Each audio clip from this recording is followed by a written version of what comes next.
So good afternoon everyone. Today we are going to discuss one topic which is there in GS paper 3, namely PDS, Public Distribution System. So as far as this topic is concerned, the various subtopic which is mentioned in the GS paper 3 is its objective, what are the functioning mechanism of this PDS system, what are the issues which are involved, and how we can further revamp it in order to realize the objective when the PDS system was launched. However, apart from the PDS system or the topic which is mentioned in the GS paper 3, it is equally important in other paper as well, be it GS paper 1, be it GS paper 2nd, and even the 4th one, right? So you have to understand this topic by interlinking all the other subtopic which is there in the other GS paper, right? So here what we need to understand first and foremost, that during the 1960s when the PDS was launched formally in India, so first and foremost you need to understand what was the background. So we all know that during the 1960s decade the country was engulfed with the war, 1962, 1965. Moreover, the country was also facing the problem of food shortage, because of which there was the food inflation, right? So people were not having the sufficient amount of the food grain. So what was the issue? In order to deal with the food inflation, the government of India back then in 1960s launched the program, namely the PDS, right? So what was the issue is, in order to deal with food inflation, right, during 1960s. So initially it was launched specifically in the urban area where the food shortage was acute, right? So under this PDS system, what the government have done? So the government was procuring the food grain directly from the farmer, and then later on it was distributing to the people, specifically in the 1960s. So when it was launched in the 1960, then the institutional approach which the government have used is, in 1965, in the 14th of January, the government have institutionalized the Food Corporation of India. So that was the very first step which was taken by the government of India, that how we can further institutionalize the PDS system. Because on the behalf of the government of India, it was the FCI, Food Corporation of India, who was procuring the grain from the farmer and distributing it to the people, right? So the PDS journey started from 1960. So when we have started this journey and we were implementing and distributing the food grain to the people, so various issues have been, evolved. So that issue will become the input for the government to further revamping the PDS, right? So the topic is there, the revamping of the PDS. So this revamping of this PDS starts its journey from 1960s and it is continued till 25, right? So we have to see the evolution of the PDS. So initially we have launched this to deal with the food shortage, which were resulting into what? The food inflation. So initially the target was what? The urban area, right? So what happened is, then later on, due to the various issues, for example, that drought, right? And then the people who are living in hilly area, in the desert area, and in the tribal area, despite the fact the government was distributing the food grain free of cost, right, at the subsidized price, right, rupees 3 rupees or 4 rupees or 1 rupees, whatever the central issue price they have fixed initially. So the government was distributing during the 1960 decades, but still the poorest section of the people were unable to get the food under this PDS system. So during 1992, what revamping was done? That this PDS system was introduced at revamping public distribution system, right? So in 1992, this benefit of the PDS was given to hilly area, right, tribal area, in terms of this integrated tribal development authority, desert area, right? So in these area also the government have extended the benefit. So the PDS which have started its journey from the urban area, now it is reaching to the far-flung area which were previously inaccessible by the government. right? So that is what this PDS now from the 1992 onwards is termed as what? Revamped Public Distribution System, right? Till here, from 1960 to 1992, the government was distributing the food grain to everyone. It means the nature of the PDS was universal, right? Then what happened is, there was a problem of what?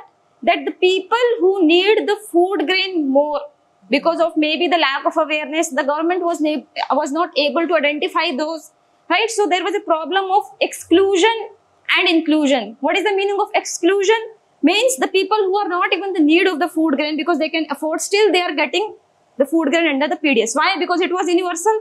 And the people who are not able to afford, they were excluded because they were not aware. So what is the needed?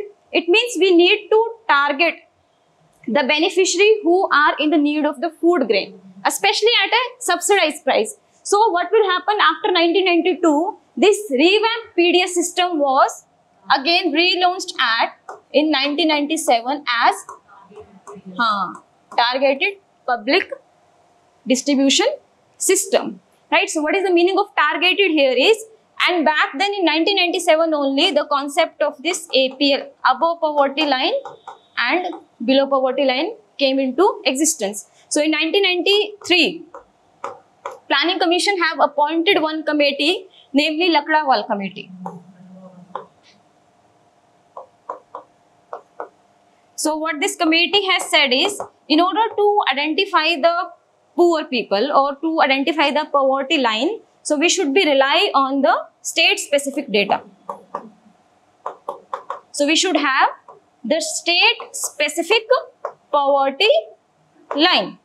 Why? Because each state has its own development aspect, right?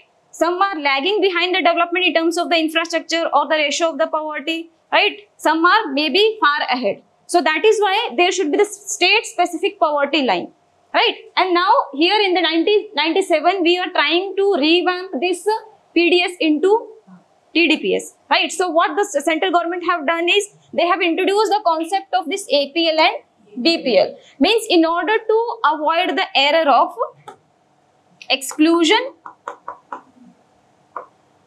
and inclusion, they have introduced the concept of BPL and APL, which was as per this committee, right? So what we need to identify the beneficiary. So who will identify? So as per this 1997 TDPS, this Targeted Public Distribution System, central government have given the responsibility to the state government that in their own state they need to identify the beneficiary, right? And to whom the food grain is going to be distributed? The people who are below poverty line, right? But at the same time, the government has not excluded these APL people also. Why? Because it's like all of a sudden you cannot stop the benefit which the government is giving. However, the subsidy which was provided by the government in terms of the central issue price was restricted to the BPL, right? So the APL people were also getting the food subsidy for that food grain under the PDS, but that was, they need to provide the 100% cost of the economic cost. That was the difference. So that identification of these people of this BPL was by the state government, right? And now the state government will identify the people, and that is what the Targeted Public Delivery System till 1997. Now there was one report that was published by National Sample Survey. So even though we have revamped the PDS as a Targeted Public Delivery System, what was the issue is, as per the National Sample Survey, there was a 5% people population of our country, they were still suffering, they were still struggling to have the 2 square meal in a day. It means even if we have changed our approach in terms of this, right? So there were poorest of poor people. 5% of total population. Means they cannot even have 2 square meal in a day. What does it mean? Somehow the targeted public delivery system was failing in its objective, right? Maybe that can be either because of that whatever the quantity of the food grain which is provided by the government was not sufficient.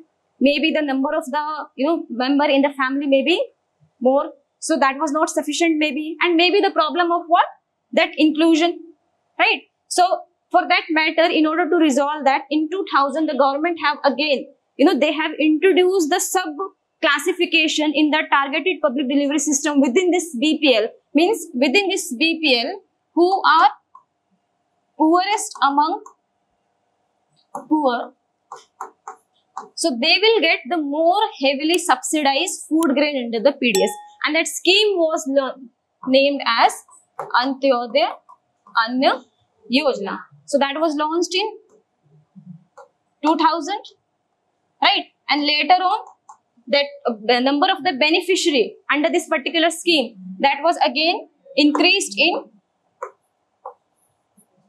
2000, right? And this Antyodaya Anna Yojana scheme is also, that number of the beneficiary from the same BPL, who are the poorest among the poorer, that their number have been increased in terms of the different phases. For example, 2002, 2003, then again the number of beneficiary have increased, then again from 2004 to 2005. What the government have done, for example, in a BPL family, if it is headed by a widow, maybe a terminally ill patient, maybe a member who is 60 years of above an age, and no one is having the primary breadwinner, right? Maybe the rickshaw puller or the snake charmer. So these kind of the family means they are even more poorest. So by identifying those kind of the family, the number of the beneficiary from time to time, the government have increased under Antyodaya Anna Yojana, whereby 35 kg of food grain per month was provided to the family who are covered under this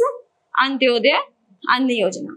Now, if you see this entire journey, what we can observe is, what if the government will stop that entire benefit?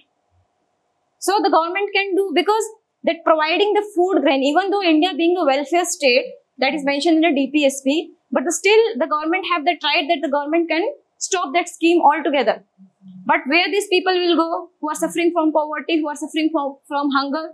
No, because there is no entitlement of that right.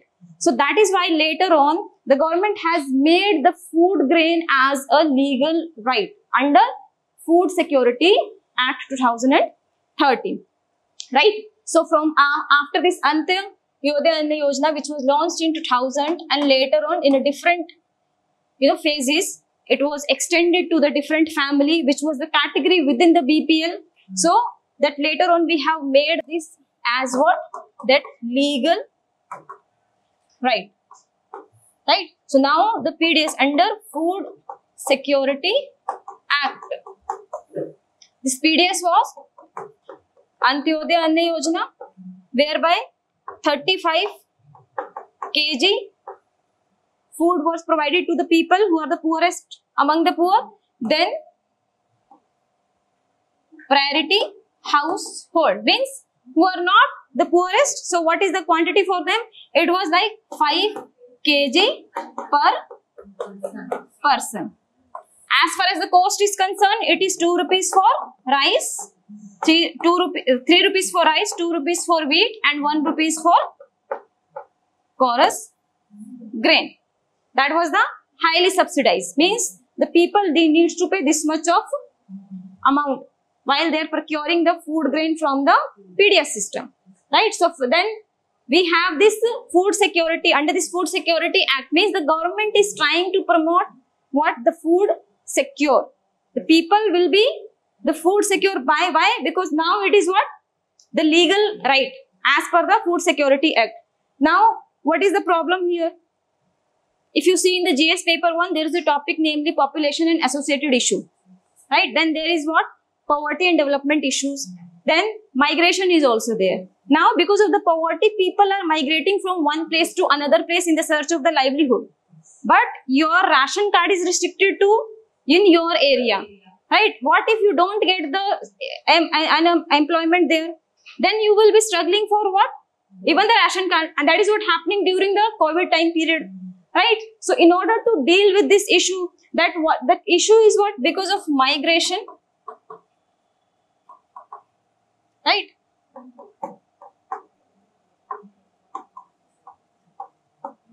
In search of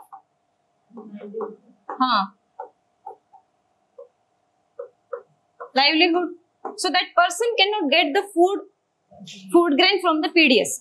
His or her family is going to get at the registered fair price shop. So how the government have resolved this? What is the latest revamp that the government has done? By issuing what? One nation, one ration card. What is this one nation, one ration card is? That individual with their Aadhaar based biometric information that is going to be uploaded, right? So all the fair price shop are interlinked, right? With the help of what? This biometric information which is there in Aadhaar. Just by giving your biometric, you can that the person can get the food grain of his or her share from any fair price shop which is located throughout the India. So now that what is the revamping is being done is what? Basically that on the in the phased manner, that entire integration of this fair price shop across the India is being done. Why? In order to deal with the issues of the migration and the population associated issues. So that is what the entire journey of this PDS. So right away from the 1960 to 2020. Right. So first is that started with the PDS, 1960, then RPDS, then TDPS, this Targeted Public Delivery System, then Antyodaya Anna Yojana, then Food Security Act, and then later on, then One Nation, One Ration Card. In between this, when the country was facing the problem of during 2020, COVID. So you must have heard about one package which the government have given was that Pradhan Mantri Garib Kalyan Yojana. So under that particular initiative, so during that pandemic, to deal with the issue of this again, that hunger or the food supply, the government was providing the additional benefit of food grain. That was beyond the limit which was given under the PDS. So that was what? That additional benefit, and that too it was free of cost. So from 2020, in the 7 different phases, the government have expended the benefit of this Pradhan Mantri Garib Kalyan Yojana, which was the benefit to provide the food grain over and above the limit of PDS. Right? Then later on, the government have merged this scheme within the PDS system. Right? So this Pradhan Mantri Garib Kalyan Yojana, they have targeted the same beneficiary which was there in the National Food Security Act.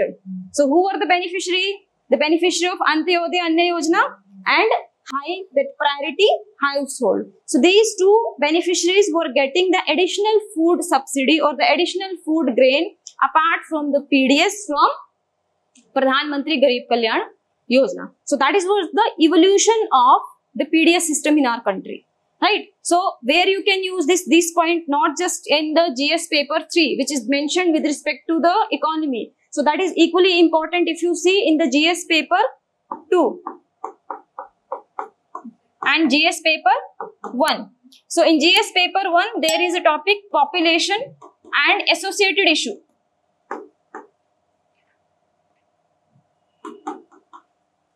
Right. And in GS paper 2, there is a topic namely poverty and hunger. So population and associated issue is one, hunger is also associated issue, right? And poverty is also associated issue. It means the topic of the GS paper 2 is 1 point as far as the GS paper 1 is concerned. So to deal with this issue, what is the solution? PDS. So how the PDS is dealing with the hunger and how the PDS is dealing with the poverty, that is the two different matter altogether, right? If you will get the food free of cost, it means your expenditure is getting reduced, right? Right. So it is an expenditure based approach by the government to reduce the poverty. And at the same time, by providing the sufficient food grain, the government is dealing with the issue of what? The hunger. So subsidize food grain is dealing with the issue of hunger. You understand? So how the same point you can use in a GS paper 1 and a GS paper 2. When it comes to population and associated issue, so again, here the third point will come is migration. So due to migration, what is the issue? Exclusion. Right? You are not getting benefit from the PDS. Understand? So what the government have done, the solution is one nation, one ration card. Clear? So population and this. So that is how the PDS is dealing with these two topics. Right? And then again in the GS paper 2, there is a topic, namely the policy evaluation. So you have to, that PDS is one of the policy in order to deal with the poverty and the hunger. So what is the effectiveness of the PDS as a system? To what extent the PDS have resolved the issue of hunger, and to what extent the PDS have resolved the issue of what? The poverty. So for that matter, you need to rely upon the data. Every year we see the global hunger index that is published by Wealth Hunger. Right? So you see the ranking of India. Right? If you see that ranking of the India, we are far lagging behind. So it means the effectiveness of the PDS. That is comes under the question mark. Right? So one issue is, if you see that effectiveness, if you talk about, then global hunger index. If you see that 2024 report, that ranking of India is 105 out of 120, 125. It means we are not even a top, means we are not working properly as far as the reduction of the hunger is concerned. So what is the effectiveness of PDS in order to deal with the hunger? It means we are far lagging behind. Right? So this is again what? That issue. So when we are discussing about the issue, that effectiveness of the PDS to deal with the hunger, you have to substantiate your argument with the fact or the data or any report. So that report you can use, right? And then this is the one thing. Then there is a one more concept termed as what? Hidden hunger. If you see that the basket of the food grain which is provided under the PDS, that is either wheat or rice or the porous grain. What about the micronutrient deficiency in terms of the vitamins? Right? Anemia, which we see in the people, the prevalence of anemia specifically among the girl, child and the women. So that this hidden hunger is a concept whereby it talks about what? Micronutrient deficiency. So that is not going to be fulfilled with respect to which is food grain that is there in PDS.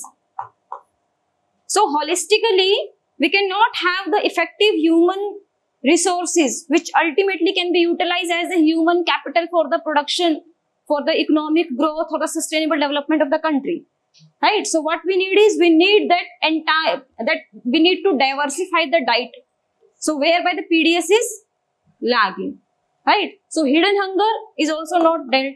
Then we are not even dealing with the hunger. So this is one issue. Then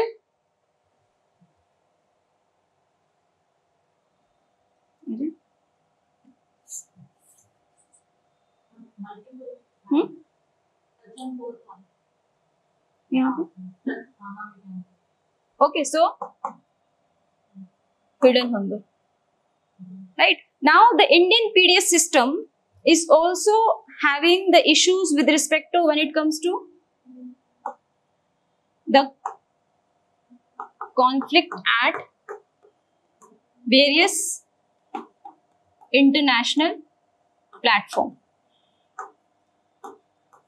Right? So in GS paper 2, there is a topic which is mentioning about the international organization.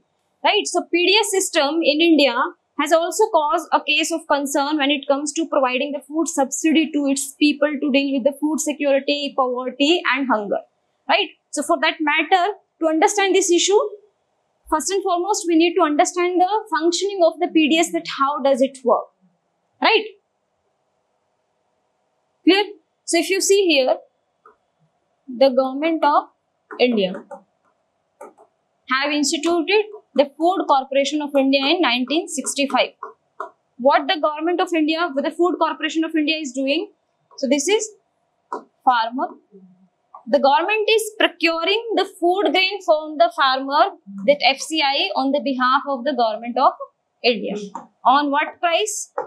MSP. So now you see, when you will be studying about this PDS system, the MSP, which is also mentioned in the syllabus, will come into picture, right? So MSP is what? That minimum support price, in terms of that price support which is provided to the government. So it's a kind of the market intervention by the government, and moreover it is a strategy of the government that they will fix the price so that the farmer should, produce that only economic that grain which the government wants to provide under the PDS, because it ensures the market for the farmer, that they know even if in the open market where the private traders will procure their food grain, if they are not available, then the government will procure, and that too not below this price. So there are two terms. One is MSP and another is a procurement price. So MSP is like, it is a benchmark below which the government will not reduce.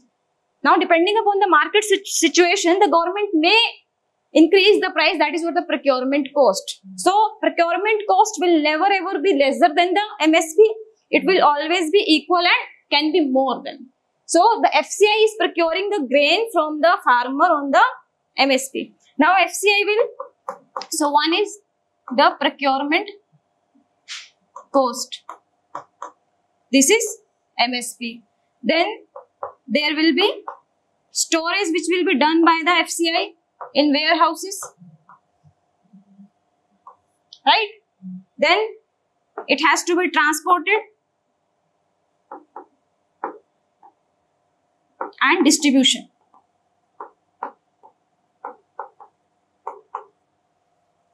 Right? So the FCI is incurring this particular cost, which is termed as what? The economic cost. This economic cost is including the procurement cost also in terms of MSP, then transportation cost, distribution cost and storage cost also. Because why the storage cost? Because for the sake of storage, that warehouse needs to be constructed, and there must be some cold chain infrastructure also, so that there should not be the rotting of the food grain, right? If you see in the GS paper 3, there is a topic, namely the buffer stock.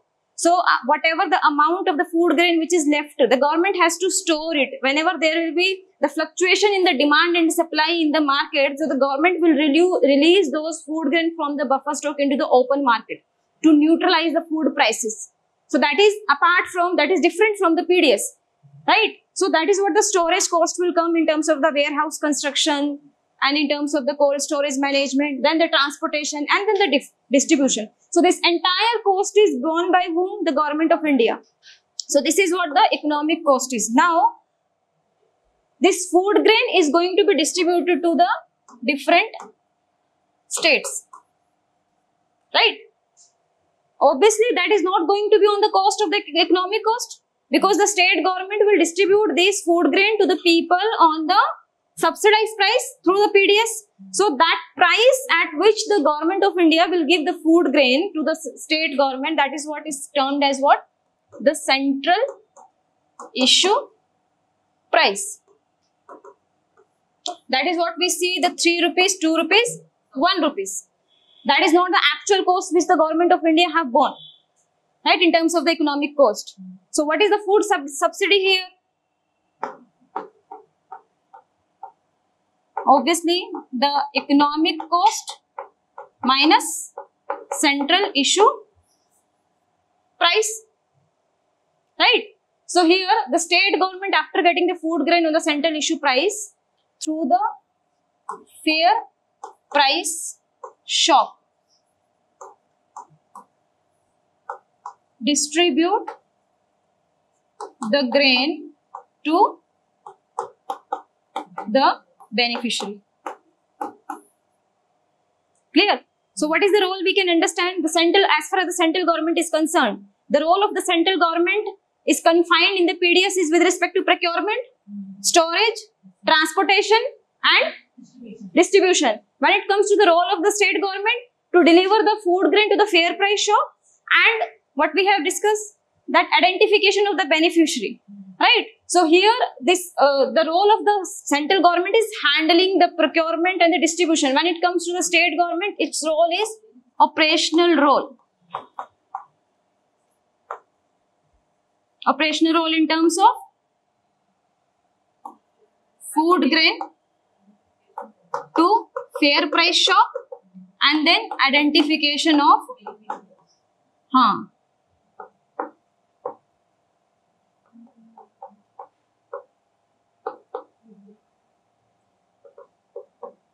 Why this is important to understand?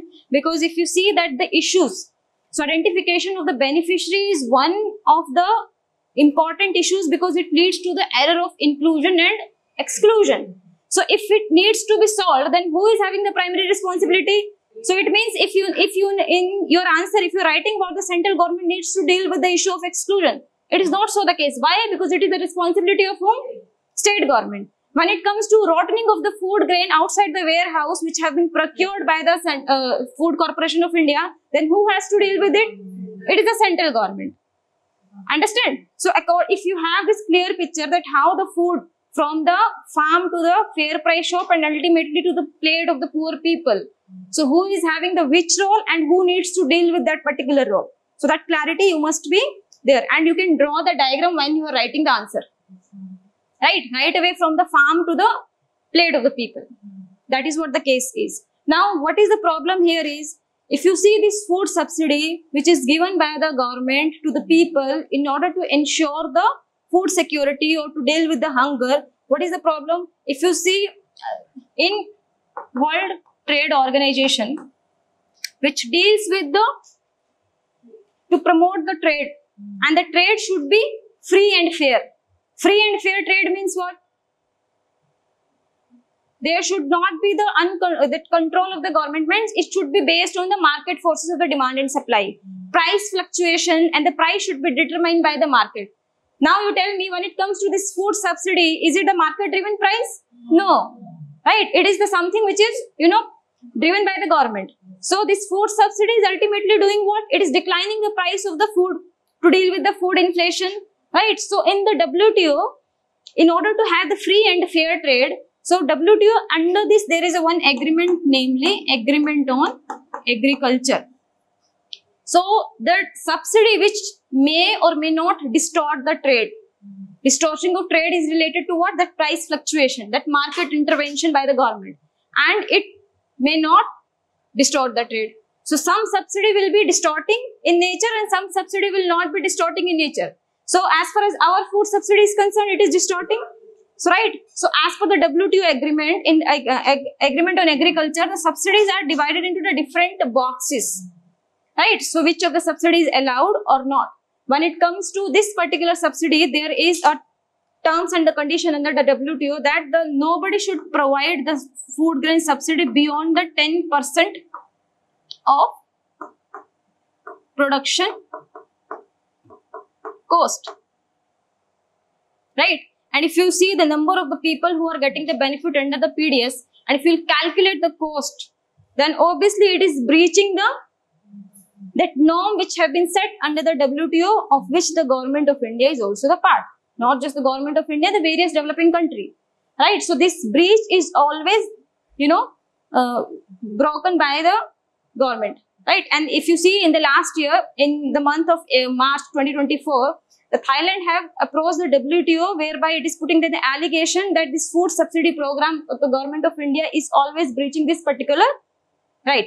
And moreover, in order to calculate this 10% cost of the production cost, that the base year which the WTO is using is that price which was prevalent in 1986 to 88. Now we are in right. So this base year, in order to calculate this 10% cost, is also not justified. That is what the argument which is put by the government at the WTO. Right. So we know that under the PDS, the government of India is breaching this limit, and what are the arguments which have been put by the government of India WTO? That this food subsidy program is meant to provide the food security to the Indian people, not first and foremost for the fluctuating the price of the food grain in the international market. We are not selling the food grain at this price in the international market. However, we are selling where? In our domestic. We are fulfilling the, the concept of the welfare state. Second thing is, even if you want to put the limit, at least there should be the rational approach to calculate this 10% limit. Right? So we are in a 2025. So how we can have this 1986 and 88 price in order to calculate the 10%?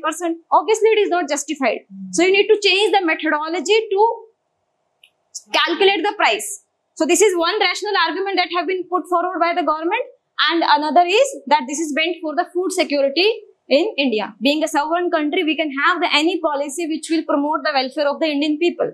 Right? So these are the two aspects. So it means that PDS, that issue that we have understand the concept of food subsidy, that is equally important in the GS paper to international relations, specifically when it comes to the international organization, what are the issues there and what is the interest of India, right? So this thing that you will be using in the GS paper through GS paper second in the international relation as well. So until or unless you don't know this concept, you cannot understand what is going on as far as the negotiation is concerned at the WTO platform by the government of India. Then you will not understand what is the agreement on agriculture, what are the classification of the subsidy that have been done under this particular agreement. There is a blue box, amber box and the green box. The coding is done with respect to which subsidy is allowed and which subsidy is not, right? So to understand that issue, first and foremost, that is what the interlinking. So you will be able to, this point while you are writing, then you can use as well. So if you write that the food subsidy, which is economic cost minus the central issue price, so that argument you will be using in the GS paper 2 also. Clear? So what are the issues with respect to the PDS? One is that inclusion of error of inclusion and exclusion, then the hidden hunger, then the report of what? The global hunger report, 105 out of the 125 countries. Then how the India is facing the problem of the negotiation at the World International Platform, the WTO. Right? So all these are the issues. So now obviously we need to understand the solution, that how we can resolve all these issues. Right? So how the India have resolved, if you see that entire journey. So we have tried to increase the, the target. We have tried to build that more targeted approach from the 1997 onwards. So first we have introduced APL, BPL. Then again we have identified the poorest of poor people, right? And then again we have used this Aadhaar enabled system in order to identify the people and moreover to deal with the, right? And when it comes to the loss of food grain, so there is an issue of what? Rampant corruption in the PDS system. While they are transporting the food grain, so what they are doing? They are selling at one point of time in the private market, and maybe they are getting the food grain which are comparatively of the lower quality, right? So during this loss of the food grain during transportation. Understand? So how we can do this with the help of technological solution? What you can do is that geo-tagging of transportation. You can track the movement of the trucks which is taking the food grain from the farm to the warehouses, and again from the warehouses to the state government, and then from the state government to fair price shop. Right? So this rampant corruption is this. Right? Then when it comes to the issue of what? Identification. Identification of beneficiary. Maybe it inclusion or exclusion. Then again, Aadhaar based biometric identification. Clear? See, whenever you are writing the answers for each and every issue, if you are writing that what is the way forward, suppose then what you can suggest, right? For if you don't know the solution with respect to, then you should not even write that issues. Clear? So for every issue, there should be one solution. And moreover, you can draw like that issue and way forward. So this side you can write the issue, and this side you can write way forward or solution. Then in the last, that conclusion, right? Then what one issue is the loss of the food grain. Then we have seen that food grain subsidy issue at WTO, right? That 10% limit. So for that matter, the government of India have negotiated, that comes with the, in Bali package, there is a concept of that peace clause. Means until or unless the government does not find the solution, right? What is that solution? That negotiation whereby all the member and the government of India will come on the same concluding remark regarding the calculation. So till then, the government of India, not just the government of India, but other developing country, if they are having the similar program, they can breach the limit. So that is what the peace clause. Why it is needed? Because if we are breaching the limit, and if any country take us to the WTO, and the WTO will give the, that the verdict which is in the against of the India, so there will be some certain kind of the restrictions will be there. So until there is no permanent solution, so this is the peace clause, means then breach of limit is allowed until permanent solution. Second is more rational approach. That the calculation of this 10% should be on the latest price, not on 1986, 88. This is not the rational approach, right? So this is the, again, the third issue is this. So it means you are bringing the international dynamics also when it comes to the PDS in the GS paper 3, right? Because nowhere in the UPSC syllabus it has been written that you cannot use the content of GS paper 2 in GS paper 3 or GS paper 3 in the GS paper 2. It's always about that integration. So the more you will interlink, the more you will consolidate your topic, then the chances to write the more dimensional, that multi-dimensional answer will be more. First thing, and the second thing is you will be easily remember all the points in your brain. So that headache of the revision will be reduced. So that is what. Then we have seen that hunger. If you see that 105 rank of India in global hunger index. So it raised the question mark on that it raised the question mark on the efficiency of the PDS to deal with the hunger, right? If you see that remark which have been given by the present Finance Minister of India, Nirmala Sitaraman, what she has done is that the global hunger index which is being calculated, it has a very low sample data. And moreover, if you see that the dimensions which is there under this stunting, wasting, undernutrition or the malnutrition. So that is more or less for the children who are from the 0 to 5 year of age, right? And moreover, you are collecting the data only from a very lowest, and India being the highest populated country, we cannot rely upon this particular report which is raising the question mark on the India's efficiency. So here again, to calculate, there is a what?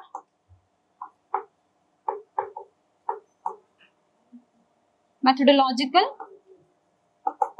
error.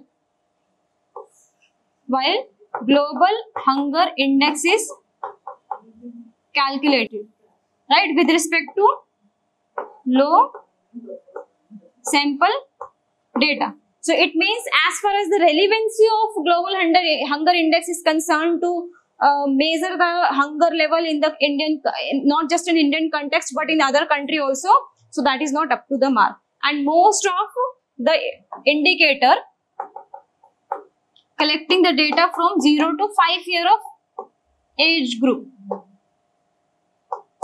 And hunger is what? that more dynamic concept, which is, including all the age groups. So we cannot rely upon this particular data in order to check the effectiveness of our PDS system to deal with the hunger. Then hidden hunger. Right? What is hidden hunger? The deficiency of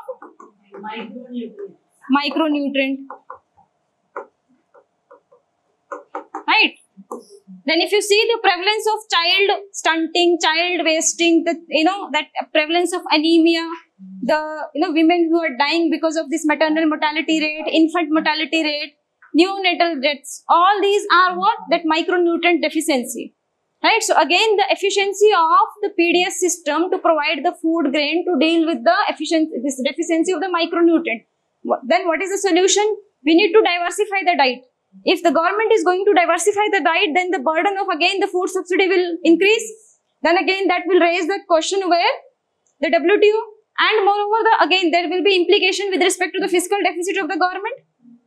Right? And we are already having the issue of the fiscal deficit. Right? So how we can deal with this? If you see in the GS paper 3, there is a topic namely biotechnology. In the biotechnology, we studied about the food fortification. So food fortification is what?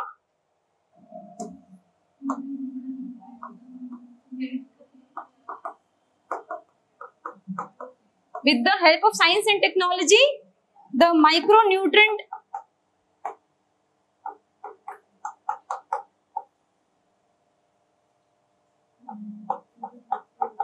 ratio is increased.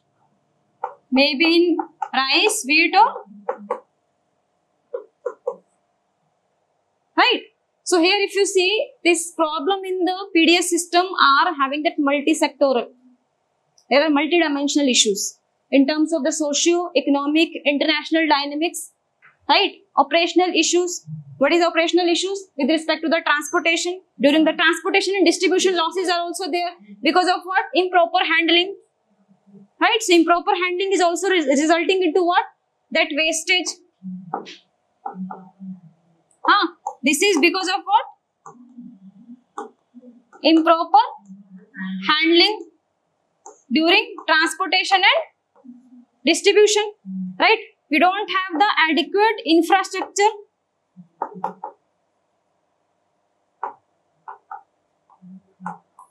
In terms of again the storage. So because of again rotting of food grain. Right? So how this problem of inadequate infrastructure in terms of the storage is increasing?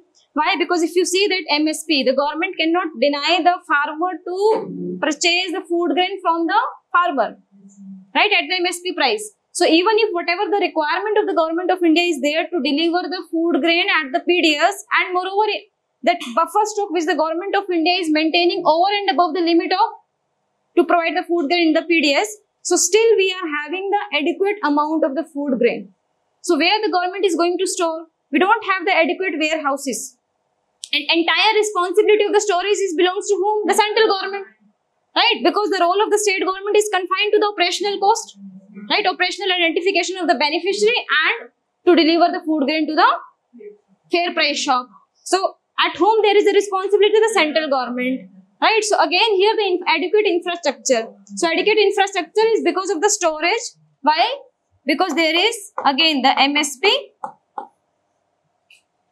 The government has to procure, right? And then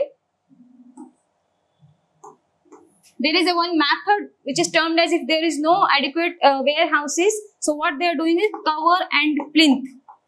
They are just simply keeping the food grain on the floor and they are covering it with the cover and plinth method. So this cover and plinth is causing what? That rotting. And then again there is what? That wastage. So one is because of this. So you have to use all this word. So MSP, the government cannot deny to procure the food grain. Then we have this inadequate infrastructure whereby there is no cold storage, right? And then the cover and plinth method which is being used, which is not the scientific.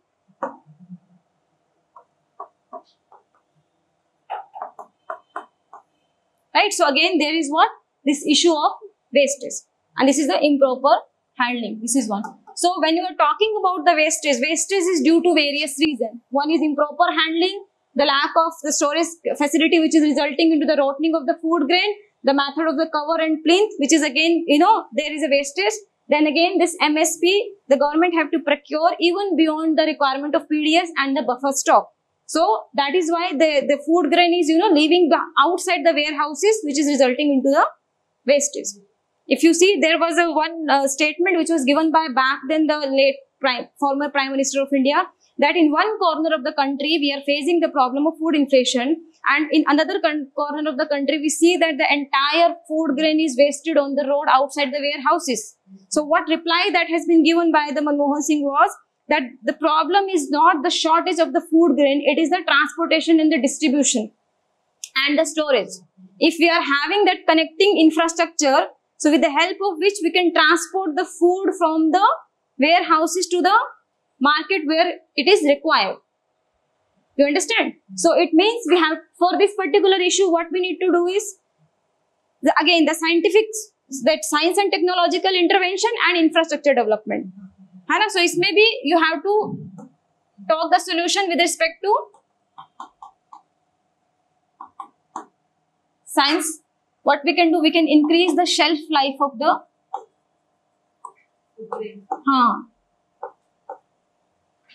आजकल वो packet में आता है ना, if you see that the grain that we can store for a longer duration of time, they remove that the top layer that looks comparatively the shiner. So that is what, in order to increase the shelf life, again it has the problem. So if you are increasing the shelf life to store in the package, then there will be the issue of that micronutrient deficiency that will cause the problem of hidden hunger.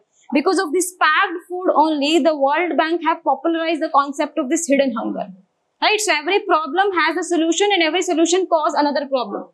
It is like this. So one is we need to increase the shelf life, right? Then